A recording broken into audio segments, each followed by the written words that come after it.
Assalamu alaikum. The name of Allah, who is most merciful and affectionate, who created the man with the cloud of blood. اللہ کی ببرکت نام سے start کرتے ہیں.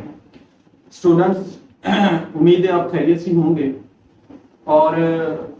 کیونکہ میں یہ لیکچر ساتھ ساتھ پھر ریکارڈ ہوتا ہے، تو وہ تمام حضرات جو کہ یوٹیوب چینل پہ بھی جب یہ لیکچر جائے گا تو وہ تمام میرے آڈینس جو کہ یوٹیوب کے اندر جتنے بھی میرے فالوورز ہیں یا وہ لوگ جو کہ اوورسیز پاکستانی ہیں، میں اپنا انٹروڈکشن جو کہ آلریڈی جو لوگ میرے چینل سے اٹیچ ان کو پتہ ہے، اور نیو جو میرے دوست احباب جو کہ ابھی اس چینل سے جو کہ روشناس ہوں گے، اور جو میں اپنا پروگرام ہے پاکستان کے اندر وہ میں اپنا پہلے انٹروڈیوس کروا دوں کہ میں نے پاکستان کے اندر اسٹوڈنٹس، جیسے آپ کو پتہ ہے کہ میں نے پاکستان کے اندر سب سے پہلے ایکسپورٹ بزنس کو پروموٹ کرنے کے لیے ایک ایسا پلیٹ فارم میں نے اویل کیا ہے پاکستان کی تمام ینگ انٹرپرینیورز کے لیے، ینگ کمیونٹی کے لیے، کہ الحمدللہ آج ایکسپورٹ بزنس پہ ایک پلیٹ فارم ہے. اب جہاں تک رہی بات کہ میں نے اس پروگرام کو لانچ کیوں کیا، اس پروگرام کو میں نے چلایا کیوں ہے، اس پروگرام کو میں لے کے کیوں چلا ہوں. جب میں نے پاکستان کے اندر ایکسپورٹ بزنس کی پروموشنز پہ دیکھا تو no doubt TDAP trade development authority of Pakistan بہت زبردست کام کر رہی ہے پاکستان ایکسپورٹ پروموشن پہ. جیسا کہ میں نے اسٹوڈنٹس آپ کو یہ پہلے بتایا تھا کہ جو کہ پاکستان کے اندر ایکسپورٹ بزنس جو ہے نا وہ سٹارٹ کیسے کرتے ہیں. بیسیکلی جو بات سمجھنے والی ہے نا اسٹوڈنٹس، وہ یہ سمجھنے والی ہے کہ دنیا کے اندر اس وقت جو ٹائم چل رہا ہے وہ بہت ہی زیادہ امپورٹنٹ ہے. اور میں اسٹوڈنٹس آپ کے ساتھ ساتھ جو میرے یوٹیوب پہ اوورسیز پاکستانی ہیں، میں ان کو اپریشیٹ کرتا ہوں اور خراج تحسین بھی پیش کرتا ہوں. اور میں کہہ رہا ہوں کہ آج کل کے دور میں پاکستانی کے ساتھ ساتھ پاکستان جتنے بھی یہاں بیٹھے ہیں تمام مسلم کمیونٹی کے لیے پاکستان وہ واحد پلیس ہے الحمدللہ جہاں پہ اس وقت انویسٹمنٹ کا بہت زبردست سورس ہے. میں اپنے اس چینل کے تھرو، میں اپنے اس لیکچر کے تھرو تمام بزنس کمیونٹی کو انوائٹ کرتا ہوں کہ آؤ مل کے اس پاکستان کے اندر آپ انویسٹ کریں، اور انشاءاللہ آپ دیکھیں گے کہ آپ کی جو انویسٹمنٹ ہے وہ جو آپ کی انویسٹمنٹ ہے وہ کیسے سکسیسفل ہوتی ہے، آپ کی انویسٹمنٹ کیسے کامیاب ہوتی ہے. ہم پاکستان کے اندر اس وقت اس ٹائم سے گزر رہے ہیں اسٹوڈنٹس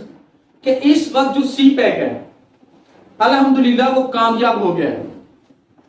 پاکستان ایسی مارکیٹ بننے جا رہا ہے کہ پاکستان سے لے کر رشیا کی جتنی بھی ریاستیں پہلے تھی اور سینٹرل ایشیا کی جتنے بھی کنٹری ہیں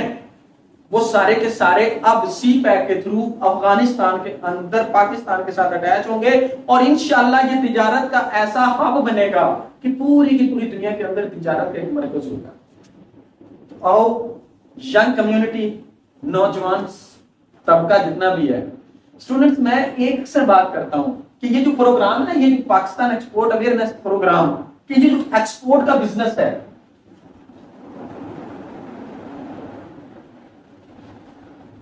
ایکسپورٹ، یہ جو ایکسپورٹ ہے، ایکسپورٹ بزنس جو ہے نا، یہ میں کیوں اس کے اوپر اتنا میں سوچ رہا ہوں. میں نے سب سے پہلے نبی پاک صلی اللہ علیہ وسلم کی ایک حدیث پڑھی کہ رزق کے جو 9 حصے ہیں وہ تجارت کے اندر ہیں اور اس کا باقی ایک حصہ دنیا کے سارے کام میں ہے. تو یار اندازہ تو لگاؤ نا آپ لوگ اندازہ لگاؤ کہ پاکستان کے اندر نہیں پوری دنیا کے اندر جس ملک نے، جس قوم نے تجارت کے اوپر فوکس کی وہ آج دنیا کی سپر پاور نیشنز ہیں. آج جنگ ہتھیار کی نہیں، نوجوان اوورسیز پاکستان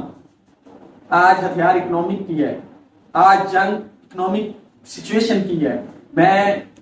یہ آج آپ کے سامنے اپنے لیکچر سے پہلے یہ ساری باتیں اس لیے کر رہا ہوں کہ اسٹوڈنٹس یہ بہت زیادہ قیمتی ٹائم ہے، اور آپ لوگوں کو جتنا ہو سکے، میں یہ نہیں کہتا ہمیں ینگ کمیونٹی کو اپنے جاب فوبیا سے نکلنا ہوگا، اور جاب فوبیا سے نکلنے کے لیے ضروری ہے کہ ہمیں ایکسپورٹ بزنس کو پروموٹ کرنا ہوگا. اور الحمدللہ پاکستان ایکسپورٹ اویئرنیس پروگرام کو ہم لے کے چل رہے ہیں. اور میں یہ گزارش کرتا ہوں اپنے چینل کے تھرو کہ اکثر لوگوں نے میرے اس چینل کو فالو کیا ہوا ہے, مطلب کاپی کیا ہوا ہے. میں یہ نہیں کہتا کہ وہ غلط کر رہے ہیں, لیکن میری گزارش یہ ہے کہ اگر آپ پاکستان ایکسپورٹ اویئرنیس پروگرام کو لے کے چلنا چاہ رہے ہیں تو آپ کے لیے ضروری ہے کہ آپ لوگ اس کو بالکل 100% جو آپ کی انفارمیشن ہے پاکستان سے جو ایکسپورٹ بزنس ہے 100% آپ اس کو اویل کریں, نہ کہ آپ اپنے کسی بھی اس کو بزنس نہیں, آپ اس کو پاکستان جو جتنا بھی آپ اپنے لیکچر کو ایک صدقہ جاریہ کے طور پر لوگوں کو پہنچائیں, ایز اے بزنس سمجھ کے آپ اس کے اوپر کام نہ کریں. اچھا جی, آج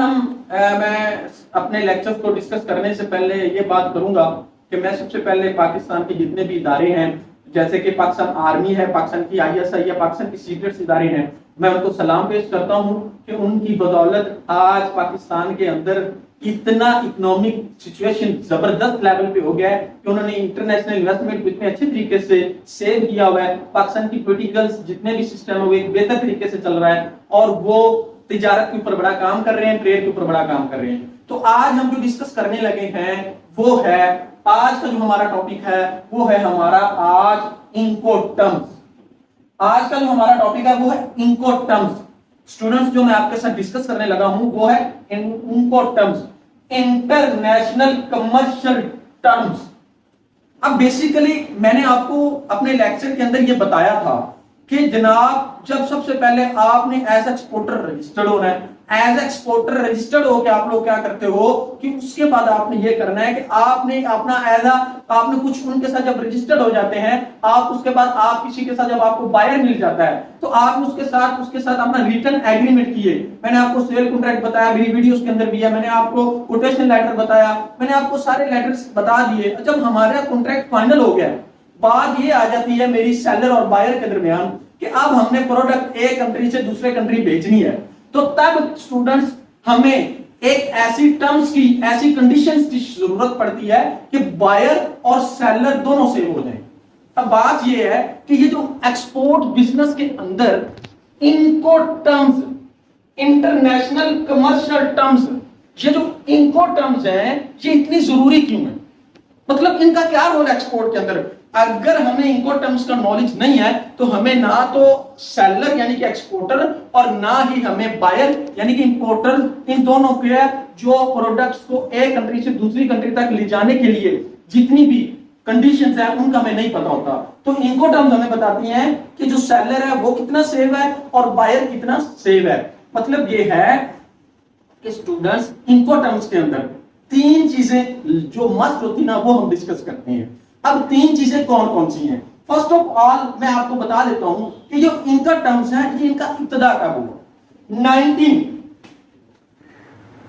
1936 کے اندر ICC international chamber of commerce نے 1936 کے اندر انکوٹ ٹرمز کو لانچ کیا. اب اس کا بیسیکلی مقصد کیا تھا وہ سمجھتے ہیں. بیسک جو اس کا مقصد ہوتا ہے انکوٹ ٹرمز کا, وہ تین چیزیں اس کے اندر ڈیپینڈ کرتی ہیں اسٹوڈنٹس. کتنی چیزیں؟ تین. اب وہ تین چیزیں کون کون سی ہیں؟ ایک ہوتا ہے اسٹوڈنٹس ہمارا سب سے پہلا رسپانسبلٹی, یہ ہمارا ہوتا ہے رسپانسبلٹی یعنی کہ جو ذمہ داری. Number 2 risk, number 3 cost. اب انکوٹ ٹرمز کو سمجھنے کے لیے کہ جناب انکوٹ ٹرمز کو سمجھ آ گیا ہے کہ بائر اور سیلر کو سیکورٹی دینے کے لیے ایک دوسرے کے اپنے آپ کو پروڈکٹ کو ایک کنٹری سے دوسری کنٹری تک لے جانے کے لیے اب آپ کیا کرتے ہو کہ آپ ان دونوں کے درمیان کنڈیشنز طے کرتے ہو کہ بھائی آپ مگر پاکستان کے اندر پروڈکٹ پڑی ہے, میں نے پاکستان سے چیز بھیجنی ہے تاجکستان. اب پاکستان اور تاجکستان دونوں مسلم کنٹری ہے, میں پاکستان سے جب تاجکستان بھیجتا ہوں, میں ایکسپورٹر ہوں, تاجکستان امپورٹر ہے. تو پاکستان کے اندر جو میرا ایکسپورٹر ہے, میں ایکسپورٹر ہوں, تو ایز اے سیل مجھے سیل کرتے وقت میں نے اپنی پروڈکٹ کو بھیجتے وقت اسٹوڈنٹس کیا کرتے ہیں کہ ہم سب سے پہلے ہمارا جو ایکسپورٹر ہوتا ہے اور امپورٹر ہوتے ہیں, تین چیزیں ان کے لیے بڑی ضروری ہوتی ہیں. وہ کون کون سی ہوتی ہیں وہ میں آپ سے ڈسکس کرتا ہوں. ایک ہوتا ہے رسپانسبلٹی یعنی کہ سیلر کی رسپانسبلٹی اور بائر کی رسپانسبلٹی. پاکستان کے ایک کنٹری سے آپ دنیا کی کسی ملک میں بھی امپورٹ ایکسپورٹ کرتے ہو تو پاکستان سے دنیا کی جس مرضی کنٹری میں آپ ایکسپورٹ کرو گے, اس ایکسپورٹ کو کرتے وقت آپ کو رسپانسبلٹی سمجھنی ہوگی کہ میں نے پروڈکٹ پاکستان سے ایکسپورٹر کے ویئر ہاؤس سے پروڈکٹ اٹھانی ہے، پھر جو ایکسپورٹر ہے اس نے پروڈکٹ کہاں تک پہنچانی ہے، یعنی کہ جو ڈیسٹینیشن پلیس ہے اور ڈیسٹینیشن پلیس کو متعین کرنے کے لیے کہ پروڈکٹ ایک کنٹری سے دوسری کنٹری تک کون کہاں تک رسپانسبلٹی لے گا، یہ ہوتا ہے انکوٹرمز کے اندر۔ دوسری چیز رسک، دنیا کے اندر جتنے بھی بزنس ہیں سب میں رسک ہے۔ اب وہ کہہ رہا ہے کہ انکوٹرمز یہ کلیئر کر دیتی ہے کہ امپورٹرز کا کتنا رسک ہے اور ایکسپورٹر کا کتنا رسک ہے، یعنی کہ آپ یہ کہہ سکتے ہیں کہ رسپانسبلٹی کے ساتھ ساتھ رسک آ جاتا ہے کہ جناب جو لاس ہونا ہے خدا نخواستہ وہ کس کے زمرے میں آ رہا ہے، یعنی کہ یہ جو رسک ہے یہ بھی جو ہماری کنڈیشن جو آگے میں آپ کو بتاؤں گا اس کے اندر طے ہو جاتی ہیں کہ جو رسک ہے وہ کتنا ہوتا ہے۔ تیسرا ہوتا ہے کاسٹ، یعنی کہ جو پروڈکٹ میں آپ کو بتاؤں گا آگے ہم دیکھیں گے کہ سب سے پہلے جو ویئر ہاؤس ہوتا ہے، ایکسپورٹرز کا ویئر ہاؤس ہوتا ہے، اس کے ویئر ہاؤس تک جو پروڈکٹ پڑی ہوتی ہے، اس کے پروڈکٹ پڑھنے تک سٹوڈنٹس وہ جو ویئر ہاؤس ہوتا ہے وہ رسپانسبلٹی ہوتی ہے۔ میں آپ کو بتا دیتا ہوں یہاں پہ یہ کہ ایکسپورٹر ہو گیا، ایکسپورٹر اس کا ہوتا ہے ویئر ہاؤس، ویئر ہاؤس۔ اب ویئر ہاؤس اس کے پاس اس نے کیریج، ان لینڈ ٹرانسپورٹیشن،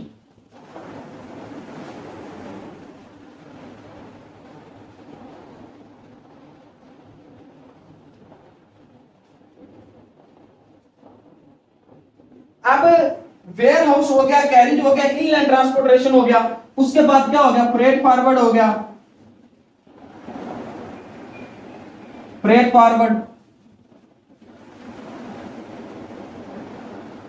فریٹ فارورڈ ہو گیا، کسٹم ہو گیا۔ اب اسٹوڈنٹس یہ بات آپ دیکھیں کہ کیریج، ان لینڈ ٹرانسپورٹیشن، فریٹ فارورڈ اور کسٹم، جب بھی آپ ایکسپورٹ کا بزنس کرتے ہیں تو آپ کو اپنی پورٹ تک پروڈکٹ پہنچانے کے لیے اس کے اندر آپ کا ویئر ہاؤس ہے، یہ اس کے ویئر ہاؤس سے لے کر جو ہے نا فریٹ فارورڈ ہے، کسٹم ہے، پھر آپ یہ دیکھتے ہیں کہ اگلے کی جو پورٹ ہے اس کی پورٹ تک جو پروڈکٹ پہنچانی ہے وہ کس کی رسپانسبلٹی ہے، پھر آگے آپ جو پورٹ کا امپورٹرز کا ڈیسٹینیشن پلیس ہے وہ کس کی رسپانسبلٹی ہے۔ تو انکو ٹرمز کے اندر بیسیکلی ہم یہ دیکھتے ہیں کہ جناب رسپانسبلٹی، رسک اور کاسٹ، یہ چیزیں کس کس کی رسپانسبلٹی ہیں اور کہاں تک کون امپورٹر اور ایکسپورٹر کس کس کے زمرے میں کتنی رسپانسبلٹی آتا ہے، کتنا رسک آتا ہے اور کتنی کاسٹ آتی ہے۔ تو ہم اس انکو ٹرمز کے اندر یہ دیکھیں گے، نیکسٹ میں اپنے لیکچر میں آپ کو بتاؤں گا کہ جناب ہم یہ دیکھیں گے کہ انکو ٹرمز کو ہم کون کون سی انکو ٹرمز ہیں اور کہاں تک ایکسپورٹر کے اندر کون کون سی رسپانسبلٹیز آتی ہیں، کس ٹرم کے اندر کون سی جو ہے نا وہ ایکسپورٹر کی رسپانسبلٹی ہے اور کون سی امپورٹر کی ہے۔ یہ ہم انکو ٹرمز بتاتی ہیں کہ پروڈکٹ ایک کنٹری سے دوسرے کنٹری تک سیل کیسے جاتی ہیں، اور ہمیں یہ پتہ چلتا ہے کہ جناب ایکسپورٹر کی کون سی رسپانسبلٹی یعنی کہ سیلر کی اور بائر کی کون سی رسپانسبلٹی ہے۔ میں اپنے اس چینل کے تھرو دوبارہ اپنے تمام لوگوں کو یہ اپریشیٹ کرتا ہوں کہ الحمدللہ آج پوری دنیا کے اندر امن ہو رہا ہے، افغانستان کے اندر امن ہو گیا ہے، پاکستان کے اندر اللہ کا شکر ہے کہ ایسی پلیس ہے جہاں پہ ہزاروں کی تعداد میں ڈیلی انویسٹر آ رہے ہیں اور یہ ایک ایسی پلیس بن گئی ہے، اللہ کا لاکھ لاکھ شکر ہے کہ یہاں پہ آپ آؤ، یہاں پہ انویسٹ کرو، یہاں پہ بزنس کرو، بہت زبردست پلیس ہے۔ اور انشاءاللہ 2025 کے اندر یہ جو تجارت کا ہب ہوگا یہ دنیا کے سارے کنٹریوں سے آگے ہوگا اور اب بھی الحمدللہ بہت پروموٹ ہو رہی ہے، اللہ کا شکر ہے۔ اب میں تمام لوگوں کو دوبارہ یہ کہوں گا آپ لوگ ٹریڈ کے اوپر کام کرو، نوجوان جاب فوبیا سے باہر آئے، اپنے بزنس کے اوپر فوکس کریں اور اپنا کام کریں، اور انشاءاللہ اپنا کام کرنے سے جو کانفیڈنس، جو پیشن اور جو حوصلہ پیدا ہوگا اور انشاءاللہ ہم دنیا کی ساری مارکیٹ کو کور کر لیں گے، لیکن اس کے لیے ضروری ہے کہ اپنا پیشن، اپنا پروڈکٹ سلیکٹ کریں، اس کے اوپر کام کریں، ہمارا اس پلیٹ فارم کے ساتھ آپ اٹیچ رہیں، انشاءاللہ ہم آپ کے ہر شانہ بشانہ کام کریں گے۔ جزاک اللہ، تھینک یو سو مچ۔